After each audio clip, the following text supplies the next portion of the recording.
तो पार्ट 3 की शुरुआत वहीं से होती है जहाँ पिछला एपिसोड खत्म हुआ था। जियांग युनचिंग को आन के बर्थडे के लिए इनवाइट करता है। वहीं युनचिंग भी इस मौके का फायदा उठाकर आन के बारे में पता लगाने का सोचती है और शाम को पहुंच जाती है बर्थडे पार्टी में। तो वो आन को बर्थडे गिफ्ट देती है जिसे आन एक्सेप्ट तो कर लेता है, लेकिन युन मियाओ का दिया हुआ गिफ्ट वो नहीं लेता। अब इससे तो मदर इन लॉ गुस्सा हो जाती है। तो वो युनचिंग को यहाँ से जाने के लिए कह देती है, लेकिन जियांग उसे रोकते हुए कहता है कि युनचिंग आन की गेस्ट है, इसलिए उसे तो रहना ही पड़ेगा। तो आन कहता है कि वो मॉम डैड के साथ यानी कि युनचिंग और जियांग के साथ केक कटिंग करेगा। ये सुनकर माता जी और युन मियाओ तो बड़ा गुस्सा होती है, लेकिन आन की जिद की वजह से उन्हें मानना ही पड़ता है। लेकिन उन दोनों को साथ में देखकर युन मियाओ को बहुत ही ज्यादा गुस्सा आता है। तो वो युनचिंग पर पानी का ग्लास फेंक देती है और वही सब बोलने लग जाती है कि तुम मेरा जियांग चुरा रही हो। लेकिन जियांग तो युन मियाओ को डांट देता है और युनचिंग से उसकी तरफ से सॉरी भी कहता है। फिर उसे कपड़े चेंज करने के लिए अंदर जाने के लिए कहता है, लेकिन जियांग की मॉम कहती है कि यहाँ तो लड़कियों के कपड़े है ही नहीं। जिस पर आन कहता है कि मेरी मॉम के लिए यहाँ पर कपड़े हैं। ये कहकर आन उसे स्टडी रूम के पास वाला रूम ले जाता है जहाँ पर जियांग के असिस्टेंट ने उसे जाने से मना किया था। लेकिन आन कहता है कि आप इसके अंदर जाइए, आपको कपड़े मिल जाएंगे। तो युनचिंग जैसे ही रूम के अंदर जाती है तो वहाँ पर उसे जियांग और उसके 5 साल पहले वाले बहुत सारे कपड़े मिलते हैं। वहीं उन दोनों की सारी चीजें भी वहाँ पर रखी हुई थी। छोटे बच्चों के कपड़े भी थे वहाँ पर जिन्हें दोनों ने मिलकर खरीदा था। फिर उनकी एंगेजमेंट रिंग भी थी। जो सब देखकर युनचिंग तो सरप्राइज्ड होती है कि जियांग ने इन सबको अभी तक संभाल कर रखा है। तो वहीं उसे उसकी वेडिंग ड्रेस भी मिलती है। तो वो ड्रेस चेंज कर ही रही थी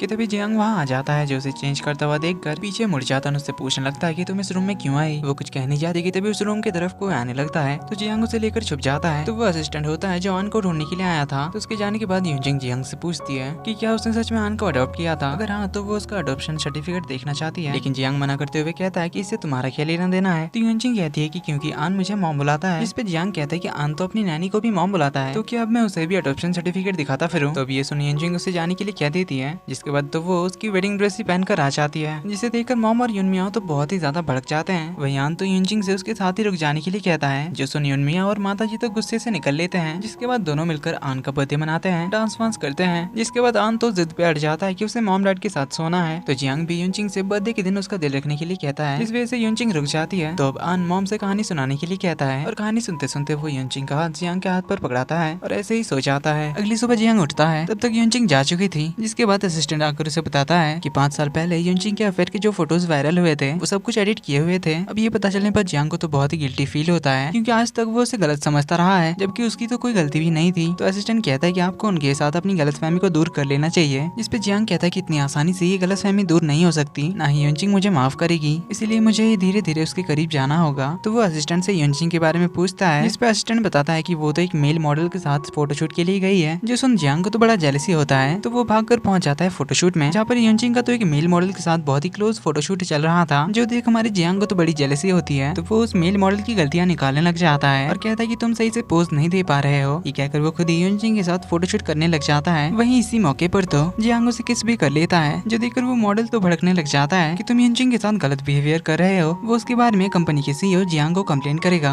लेकिन वही जियांग है, पता चलने पर वो तो उसकी चापलूसी करने लग जाता है। पर जियांग उसे यहाँ से भगा देता है। तभी वहाँ का एक क्रू मेंबर जानबूझकर युनचिंग के ऊपर लाइट्स गिरा देता है, पर जियांग आकर उसे बचा लेता है। पर इस चक्कर में उसके हाथ पर गहरी चोट आ जाती है। तो युनचिंग उसे हॉस्पिटल ले जाती है। तो वो असिस्टेंट को जियांग का ध्यान रखने के लिए कहकर जाने लगी थी, पर असिस्टेंट कहता है कि बॉस को आपकी वजह से चोट आई है, इसलिए आप ही को उनका ध्यान रखना पड़ेगा, क्योंकि मुझे ऑफिस में बहुत सारा काम है। ये कहकर वो तो निकल लेता है। तो जियांग एक्टिंग करने लग जाता है कि उसके हाथों में बहुत दर्द हो रहा है, जो देखकर युनचिंग डॉक्टर को बुलाने जाने लगती है। तो जियांग उसे रोकते हुए पूछता है कि क्या तुम्हें मेरी फिक्र हो रही है। जिस पे युनचिंग तो साफ साफ मना कर देती है और बताती है कि मेरे पास तुम्हारे साथ टाइम वेस्ट करने का भी टाइम नहीं है। ये कहकर वो चली जाती है, पर फिर थोड़ी देर बाद मेड बनकर वापस आ जाती है, जिसे देखकर जियांग तो बड़ा खुश हो जाता है। तो वो उसे साथ में लंच पे चलने के लिए कहता है। तो युनचिंग बताती है कि आन भी उसके साथ आया है। तो फिर तीनों लंच करने चले जाते हैं। जियांग तो फिर से अपना एक्टिंग शुरू कर देता है और ऐसा प्रिटेंड करता है कि वो एक हाथ से खाना खा ही नहीं पा रहा है। और युनचिंग का ध्यान अट्रैक्ट करने के लिए वो कुछ ज्यादा ही एक्टिंग में घुस जाता है, लेकिन वो तो उसकी तरफ देखती भी नहीं है। तो जियांग उसे खिलाने के लिए कह देता है, जिसपे युनचिंग तो उसे बड़े बड़े पीस काट कर खिलाने लग जाती है, जिन्हें चबाने में ही भाई की तो हालत खराब हो जा रही थी। और उसकी इस हालत को देखकर आन तो बड़े मजे लेता है। तो अब इसके बाद जियांग अपने लैपटॉप पर काम कर रहा होता है। तो युनचिंग उसे पानी देकर जाने लगती है, पर जियांग उसे रोकते हुए कहता है कि वो एक हाथ से टाइप नहीं कर पा रहा है। तो वो उसे टाइप करने में हेल्प करने के लिए कहता है। तो दोनों साथ मिलकर काम करने के लिए बैठ जाते हैं। तभी जियांग की मॉम वहाँ पहुंच जाती है और उन दोनों के ऐसे साथ देखकर वो तो जियांग पर चिल्लाने ही लग जाती है कि वो इस मेड के साथ यहाँ क्या कर रहा है। फिर उससे बात करने के लिए बाहर बुलाती है, जहाँ पर वो जियांग से मेड को काम से निकालने के लिए कहती है और यूनमियाओ को उसका ध्यान रखने देने के लिए कहती है। जिसके बाद उसे युनचिंग को बचाने के चक्कर में अपने हाथ को चोट पहुंचाने के लिए डांटने लग जाती है। तो जियांग बताता है कि मुझे पता है कि युनचिंग पर वो अटैक आप ही ने कराया था। अब ये सुन मॉम कहती है कि उन्होंने तो ये सब कुछ उसी के लिए किया क्योंकि वो युनचिंग 5 साल बाद भी उसके पीछे पड़ी है। तो हमें यहाँ पता चलता है कि जियांग युनचिंग से बहुत प्यार करता था, इसीलिए 5 साल पहले अपनी मॉम की बात ना सुनकर उसने युनचिंग से शादी किया था, जो उसकी मॉम को एक्सेप्ट नहीं था क्योंकि युनचिंग उसके फादर की नाजायज बेटी थी और इसीलिए वो अभी भी उससे नफरत करती है। पर जियांग तो नहीं धमकी दे देता है और कहता है कि युनचिंग अभी भी मेरी वाइफ है, इसीलिए उसके साथ क्या करना है ये मैं तय करूंगा और आप उससे दूर रहिए, वरना अगर दोबारा उसे हर्ट करने की कोशिश की तो मैं भूल जाऊंगा कि आप मेरी मॉम है। ये अगर वो चला जाता है। अगले सीन में जियांग को तो बड़ी जोर की आई होती है, लेकिन वो अपने पैंट की जिप नहीं खोल पा रहा था, तो वो युनचिंग को हेल्प करने के लिए बुलाता है। तो युनचिंग को तो बड़ा ही एम्बैरेसिंग लगता है, पर वो जल्दी से आकर जिप खोलकर भाग जाती है। तो अब इसके बाद जियांग के हाथ की एक छोटी सर्जरी होने वाली थी, जिसके लिए उसकी मॉम तो बड़ी परेशान थी। तभी डॉक्टर बाहर आकर बताते हैं कि जियांग की सर्जरी सक्सेसफुल रही, लेकिन अभी वो बेहोश है, इसलिए थोड़ी देर बाद वो लोग उससे मिल सकते हैं। तो वहीं छुपकर युनचिंग भी डॉक्टर की बातें सुन रही थी। जियांग ठीक है ये जानकर वो बहुत खुश होती है, लेकिन वहाँ से जाते हुए एक नर्स से टकराने की वजह से उसका ब्रश गिर जाता है, जिससे वो फिर से खराब हो जाता है। पर तभी डॉक्टर वहाँ आ जाते हैं और उसे पहचान लेते हैं कि वो तो जियांग की वाइफ है। तो यहाँ डॉक्टर उसे आन के बारे में बताते हैं कि वो तो बिल्कुल आप पर गया है, उसकी आंखें आईब्रो सब कुछ तो आप ही की तरह है, लेकिन जियांग जब से हॉस्पिटल में एडमिट हुआ है तब से आप एक बार भी उससे मिलने नहीं आए, क्या आप काम में बहुत बिजी रहती हैं? तो युनचिंग कहती कि ऐसी कोई बात नहीं है, वो डॉक्टर की बातों के बारे में सोचने लग जाती है क्या सच में उसका और जियांग का बेटा है। तो फिर वो जियांग के पास जाकर उसे थैंक यू कहती है उसे बचाने के लिए। फिर उसका फोन दोबारा से चेक करती है, तो इस बार उसे जियांग के फोन में उसकी और जियांग की 5 साल पहले वाली सारी फोटोज मिलती है। साथ में उसे इस बार उस लड़की के साथ चैट भी दिखती है, पर ये वाले चैट्स उस वाले चैट से तो अलग थे, क्योंकि इन चैट्स में तो उस लड़की ने जियांग को सेड्यूस करने की कोशिश की थी, लेकिन जियांग ने भी उसे करारा जवाब दिया था और उसे कहा था कि उसकी वाइफ यानी कि युनचिंग ही उसके लिए सब कुछ है। जो देखकर युनचिंग तो बहुत खुश भी होती है और सोच में भी पड़ जाती है कि फिर पुराने वाले चैट रियल थे या फेक। तो वो अपने फ्रेंड के पास पहुंच जाती है इस बारे में बात करने के लिए, लेकिन उसका फ्रेंड बताता है कि उस फोल्डर में तो वही वाले चैट्स थे। जब वो दोबारा से उस फोल्डर को खोलने जाता है तब तो उसके लैपटॉप में वायरस चला आता है, जिससे तो वो लोग समझ जाते हैं ये सब किसी ने जानबूझकर किया था और वो चैट्स फेक थी, और ये भी हो सकता है कि किसी ने उनके हर कदम पर नजर रखा है। इसके बाद युनचिंग उस ब्रोश के ओनर से बात करती है जिसका नाम होता है मामाज बॉय। तो मामाज बॉय ने युनचिंग को दूसरा ब्रोश देने के लिए एक जगह पर बुलाया था, लेकिन वो उसके सामने नहीं आता। देन हमें पता चलता है कि मामाज बॉय और कोई नहीं बल्कि हमारा छोटू आन होता है। वहीं हमें ये भी पता चलता है कि ये जो ब्रोश है इसे जियांग की ही एक सब्सिडियरी कंपनी बनाती है। तभी वहाँ जियांग आ जाता है और आन को रंगे हाथों पकड़ लेता है। तो हमें यहाँ पता चलता है कि जियांग ने वो ब्रोश आन को दिया था क्योंकि अभी उसकी टेस्टिंग चल रही थी, पर आन ने अपनी मॉम यानी कि युनचिंग के बारे में पता करके उन्हें ये ब्रोश बेचा था। तो जियांग आन से पूछता है कि तुमने ये ब्रोश युनचिंग आंटी को क्यों दिया? इस पे आन कहता है कि आपकी हेल्प करने के लिए, ताकि मैं मॉम को अपने घर ला सकूं। तो अब जियांग उसे इस बात को सीक्रेट रखने के लिए कहता है, जिसके बाद वो एक स्पेशल चश्मा पहनकर घर आता है, जिसे पहनने पर उस ब्रोश को लगाने पर भी उसका असली चेहरा दिख जाता है। तो वो आते ही युनचिंग को घूरने लग जाता है। वहीं युनचिंग सोच रही होती है कि डीएनए टेस्ट कराने के लिए उसे जियांग के हेयर सैंपल्स लेने होंगे। तभी वो पीछे मुड़ती है तो जियांग कहता है कि मुझे तुम्हारा ये ड्रेस सही नहीं लग रहा है। क्या कर वो उसके लिए दूसरी ड्रेस लेने के लिए चला जाता है, जहाँ पर युनचिंग उसके सर में सफेद बाल है कहकर उसके हेयर सैंपल्स ले लेती है और आन के हेयर सैंपल्स के साथ डीएनए टेस्टिंग कराने के लिए भेज देती है। तो युनचिंग का फ्रेंड उसे कॉल करके बताता है कि आन और जियांग का डीएनए मैच हो गया है, यानी कि आन जियांग का ही बेटा है। लेकिन अभी तक आन और युनचिंग के डीएनए मैच हुआ या नहीं इसकी रिपोर्ट नहीं आई है। लेकिन युनचिंग के फ्रेंड को कुछ एविडेंस मिल गए थे, जो कि युनचिंग के 5 साल पुराने कुछ वर्क्स थे जिन्हें वो जियांग की कंपनी के खिलाफ यूज कर सकते हैं। तो अब युनचिंग क्या करती है देखेंगे हम अगले पार्ट में। तब तक की वीडियो पसंद आए तो वीडियो को लाइक कर देना, चैनल पर पहली बार आए तो सब्सक्राइब भी कर देना और बेल आइकन को प्रेस करना तो बिल्कुल भी मत भूलना कि आने वाले कोई भी एपिसोड्स आपसे मिस ना हो। तो मिलते हैं अगले वीडियो में, तब तक के लिए take care and bye bye.